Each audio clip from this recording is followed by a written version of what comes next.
सूत्रों के हवाले से मिली जानकारी, मुख्य आरोपी गुलामुद्दीन को नागौर से दस्तयाब किया गया है। 30 अक्टूबर को 6 टुकड़ों में अनीता चौधरी का शव मिला था। शव के 6 टुकड़े करने के बाद घर के पास ही दफना दिया गया था। इंसाफ की मांग को लेकर उधर परिजन भी धरने पर बैठे हुए हैं। शव लेने से इनकार कर दिया गया है। जोधपुर पुलिस के डीसीपी राजश्री वर्मा का बड़ा दावा है कि मृतका अनीता चौधरी और गुलामुद्दीन के पुराने संबंध थे। गुलामुद्दीन ने अनीता को विश्वास में लेकर जहर दिया। बेहोशी की हालत में गुलामुद्दीन ने अनीता की हत्या की। हत्याकांड में गुलामुद्दीन की पत्नी आबिदा भी शामिल थी। बड़ी खबर सूत्रों के हवाले से मिल रही है। गुलामुद्दीन और इसकी बीवी ने एक सोची समझी प्लानिंग के तहत इस प्रकरण को अंजाम दिया है। अभी तक जो बात सामने आई, इनके ऊपर बेसिकली काफ़ी कर्जा हो गया था। इन्होंने अपना एक घर लिया हुआ है बोरानाड़ा में बैंक से लोन लेकर, उसकी किस्तें चुकानी थी। और ये जो मेन आरोपी है गुलामुद्दीन, ये जुआ सट्टा खेलने का आदी था। इसने जगह जगह से कहीं 30,000 कहीं 50,000 इस तरीके से कर्जा लिया हुआ है। तो उस कर्जे को चुकाने के लिए इस महिला को बेसिकली अपने घर बुलाया। और गुलामुद्दीन और ये महिला आपस में परिचित थे। इनकी दुकानें, जो महिला की दुकान है ब्यूटी पार्लर की और जो आरोपी है उसकी दुकान है ड्राई क्लीनिंग की, ये एक ही एरिया में है। ये आपस में परिचित थे। इनके कॉल डिटेल से भी पता चल रहा है कि बातचीत भी होती थी इनसे। और सीसीटीवी में भी दिख रहा है कि महिला अपनी मर्जी से इसके घर जा रही है। तो इससे ये साबित होता है कि आपस में परिचित थे, एक दूसरे को जानते थे। और वहाँ जाकर फिर इस आरोपी ने ये घटना को अंजाम दिया। तो यहां पर सुना आपने पुलिस अधिकारी को, साफ तौर पर उनका दावा यही है कि परिचित थे आपस में ये लोग, गुलामुद्दीन और अनीता। और ऐसे में कॉन्फिडेंस में लेकर घर बुलाया गया अनीता को, जहर देकर उसकी हत्या की गई, चूंकि कर्ज को उतारना था। चंद्रशेखर हमारे संवाददाता इस खबर पर ज्यादा जानकारी के साथ जुड़ गए। चंद्रशेखर, कर्ज को उतारने के लिए इस तरह से जघन्य हत्या को अंजाम देना, ये पूरी थ्योरी क्या है, क्या स्टोरी है इसके पीछे, जरा विस्तार से हमारे दर्शकों को समझाइए और बताइए। देखिए, बात करें तो जो अनीता चौधरी थी, वो जो उसका एक ब्यूटी पार्लर खुला हुआ था अग्रवाल टावर सदापुरा में। वहां पर उसके सामने गुलामुद्दीन की एक ड्राई क्लीन की दुकान थी, जहां से इनका परिचय हुआ। और चूंकि आमने सामने दुकानें थी तो भाई और बहन का रिश्ता स्थापित हुआ। लंबे समय तक जो गुलामुद्दीन के कई बार जो है अनीता काम निकालती थी और जिस तरह से उनका कोई भी मुसीबत होती तो मदद करती थी। तो चूंकि भाई बहन जैसा रिश्ता था तो उस पर विश्वास भी था। और विश्वास में लेकर जो है अनीता को उसने फोन करके घर पे बुलाया। और जैसा कि पुलिस बता रहे हैं कि सबसे पहले उसे कोल्ड ड्रिंक रूह अफ़ज़ा शरबत पिलाया गया और उसमें जो है नशीली दवा देकर उसको बेहोश किया गया। उसके बाद जो है उसकी हत्या की गई है। इस दौरान जो है बताया जा रहा है कि जो गुलामुद्दीन की पत्नी थी वो पीहर गई हुई थी। और सबसे बड़ी बात करें तो ये जो तमाम घटनाक्रम और जो तमाम साजिश है उसमें उसकी पत्नी आबिदा को पूरी जानकारी थी। और जब पुलिस वहां पर पहुंची टैक्सी ड्राइवर के सहारे, घटनास्थल पर है, पीछे अनीता के परिजन भी नजर आ रहे हैं। संभव हो तो उनसे बात कीजिए, क्या कुछ वो कह रहे हैं। जाहिर तौर पर इस तरह से हत्या कर देना उनके अपने का, ये बहुत बड़ी बात है परिवार के लिए, खासतौर पर दीपावली के मौके पर। जी, हम प्रयास करेंगे कि राहुल जी, जिस तरह से आपकी माताजी को बुलाया गया था, जिस तरह से पुलिस ने घटनाक्रम का खुलासा किया है, जो चीजें सामने आई उसको लेकर आप क्या कहेंगे? पुलिस प्रशासन कुछ काम नहीं कर रहा है। अभी तक मेरी मम्मी की लाश को मिले हुए इतना टाइम हो गया ना, वो अभी भी काम नहीं कर रहे हैं। वो सिर्फ यही कह रहे हैं कि रिपोर्ट दो, ये करो, वो करो, पर वो खुद की लेवल पर कुछ नहीं कर रहे हैं। हमें अभी तक कोई भी जानकारी नहीं दी गई, किसी भी तरह की सांत्वना नहीं दी गई। कोई आके प्रशासन से किसी ने हमसे मुलाकात नहीं की है। जिस तरह से कल जो है पुलिस ने इस बात का खुलासा किया है कि ये घटनाक्रम इस तरह से था कि आपकी माताजी को पहले गुलामुद्दीन ने बुलाया, उसके बाद उन्हें शरबत पिलाया और उसमें जो है नशीली दवा मिलाकर उनकी हत्या की है।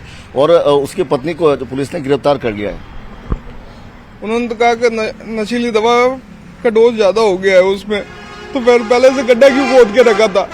यही तो बात पुलिस कह रही है कि जो शरबत रूह अफ़ज़ा पिलाया ना, उसके अंदर जो है जो नशीली दवा मिला रखी थी उसकी हत्या की गई। और सबसे बड़ी बात ये बताया जा रहा है कि जो गुलामुद्दीन है उसके ऊपर कर्जा था और उस कर्जे को उतारने के लिहाज से उसने हत्या करने की साजिश की और उस बात को उन्होंने स्वीकार किया है।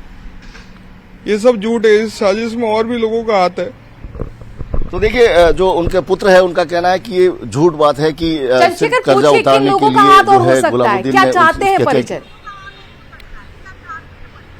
आप क्या मानते हैं किन किन लोगों का और हाथ है क्या हमें नहीं पता, हमें बस न्याय चाहिए। मेरी मम्मी को जो है टुकड़ों में काट दिया है।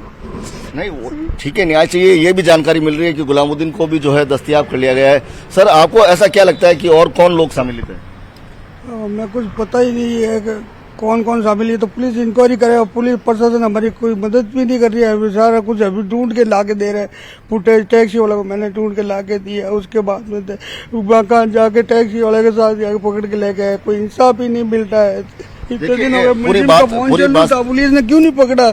जब घर पे गए थे हम साथ पे पुलिस के साथ में, जब उसकी लुगाई से बात की, लुगाई की मिसेज ने अपने हस्बैंड से बात कराई थी, उसका फोन चालू था, दूसरे दिन भी फोन चालू था, उसकी लोकेशन वगैरह सब आ रही थी, वो तो भी उसको गिरफ्तार नहीं किया था। कभी भी कैसे कर सकते थे? और ये इसका एक लगा नहीं, इसके पीछे बहुत बड़ा षड्यंत्र है और बहुत से लोग हैं। कौन कौन है ये पुलिस इंक्वायरी करे, पता करे और हमारा इंसाफ दिया जाए। देखिए मेरी बात सुनिए, पुलिस का ये कहना है कि गुलामुद्दीन और उसकी पत्नी ने मिलकर साजिश की, उसके ऊपर कर्जा था, उस कर्जे को चुकाने के लिए आपकी पत्नी की हत्या साजिश करके की गई। आपको क्या लगता है कि और कौन कौन लोग हैं? आप नाम जानते हैं उनका किसी का, या आपको शक है? साहब वो तो पुलिस इंक्वायरी करे कौन कौन है क्या है, पता पुलिस कर लगाएगी कैसे किया है। कलेक्टर का काम नहीं है। दलील की तो परिजनों से पूछिए पुलिस की अब तक की हुई कार्रवाई से क्या आप लोग संतुष्ट हैं? सब कुछ इसके पीछे कौन है, अकेला नहीं कर सकता और कर्जे के लिए भी नहीं करता। इतना थोड़ी मिसेज की क्या 8-10 तोड़ा सोना ही तो था, पीछे ब्रूटली मर्डर थोड़ी करेंगे वो, और उसके बाद में लूट लेते तो पूरी तरह से 6 टुकड़े करके थोड़ी मारेंगे कोई इतने के लिए की प्लानिंग किया हुआ था। देखिए राहुल जैसा कि आपको संदेह है कि इसमें सिर्फ जो है कर्जा चुकाने का एंगल नहीं है, कोई और एंगल है, आपका ये मानना है? हाँ। तो आपको ऐसा क्यों लगता है और कौन कौन व्यक्ति आपके हिसाब से? वो नहीं पता, वो सिर्फ इस चीजों के लिए नहीं कर सकते।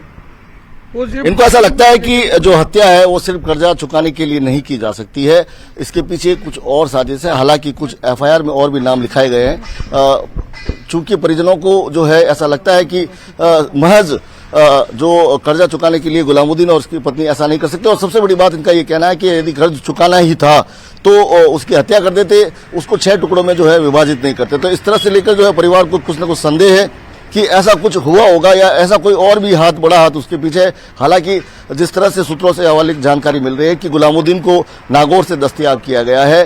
हालांकि पुलिस इस बात से इनकार कर रही है। जब गुलामुद्दीन सामने आएगा तब जो है इस बात की जानकारी मिलेगी कि क्या जो है वो कारण रहा होगा और क्या लेकिन फिर भी जो मैं एक बार राहुल से जानना चाहूंगा, आप बार बार कह रहे हैं कि सिर्फ जो है कर्जा चुकाने के लिए हत्या नहीं की जा सकती।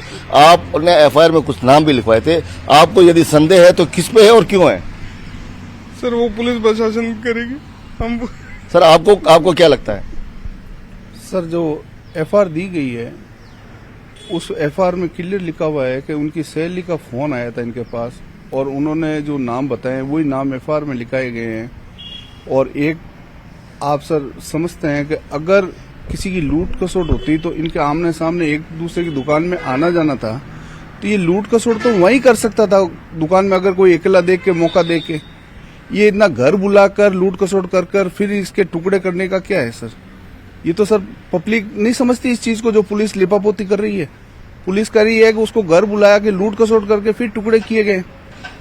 सर आप भी एक मानव है जो हमारा इंटरव्यू ले रहे हैं, आप नहीं समझते कि ऐसा हो सकता है कि अगर एक दूसरे की दुकान में आना जाना था तो लूट खसोट तो वहीं हो सकती थी। घर बुलाकर ये बात हमने पुलिस को पूछी थी।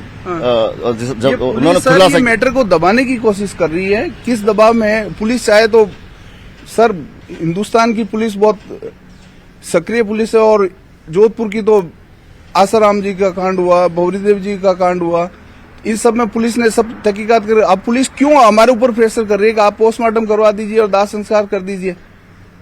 हमारे से कोई प्रशासन बात करने के नहीं आ रहा है। ये इकलौता बच्चा, इसकी रो रो के हालत खराब हो रही है।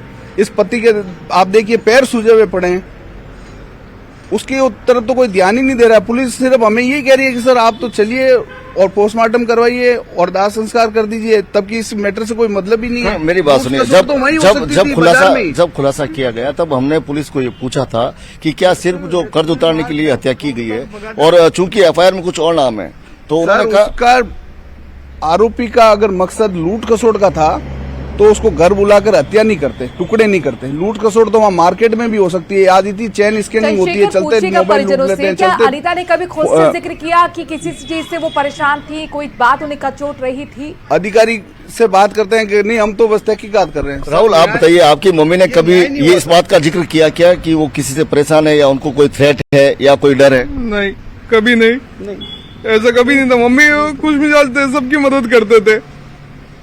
एक बार आपने पहले बताया था कि आपकी मम्मी ने कुछ 1-2 दिन पहले ही कहा था, जब वो गायब हुई थी उससे पहले, कि कुछ पैसा आने वाला है। थोड़ा बहुत पैसा, हाँ, वो थोड़ा बहुत पैसा आने वाला तो मम्मी ने कहा था, रिटर्न में घर पे बट ये नहीं बताया था कितना क्या क्या है, किस पैसों को हिसाब से। लेकर इस हत्या को अंजाम तो दिया आप गया है? लोगों को नहीं, षड्यंत्र दूसरा है। अटैक तक जाके पूरा पता किया जाए। ये आपको क्या लगता है जो पैसे आने वाले थे उन पैसों को बचाने के लिए? नहीं, ऐसा कुछ नहीं है ऐसा साहब, कुछ नहीं है। ये तो रूटीन ये नॉर्मल आते हैं, वो है, बट पैसे की बात कोई ना नहीं कोई है। षड्यंत्र दूसरा है इसके पीछे, जिसको छुपाया जा रहा है। तो आखिर वो षड्यंत्रकारी आपकी नजर में कौन है? वो पुलिस प्रशासन पता करेगी, वो सिर्फ सो के बैठे हैं, कुछ नहीं कर रहे। देखिए, जो परिजन है लगातार उनको शक है जी। कि कोई ना कोई बड़ा हाथ इसके पीछे है। हालांकि पुलिस का ये मानना है कि चूंकि लेकिन गुलामुद्दीन चंद्रशेखर, सट्टा खेलने और जो सवाल जुआ इसलिए खेलने का अहम आदी है, था। चूंकि अगर आपको कर्ज भी चुकाना है या पैसा भी कोई कारण हो, तो इस तरह से जघन्य हत्या को अंजाम कोई नहीं देगा कि आप 6 टुकड़े में शव को यहाँ पर बरामद किया गया है। जाहिर तौर पर इसीलिए परिजन भी संतुष्ट नजर नहीं आ रहे पुलिस की थ्योरी पर, और सीधे सीधे पुलिस पर आरोप ये लगा रहे हैं कि रफा दफा करने का ये पूरा मामला यहाँ पर पुलिस साफ तौर पर बनाती हुई नजर आ रही है। परिजनों पर दबाव है कि जल्द से जल्द अंतिम संस्कार हो।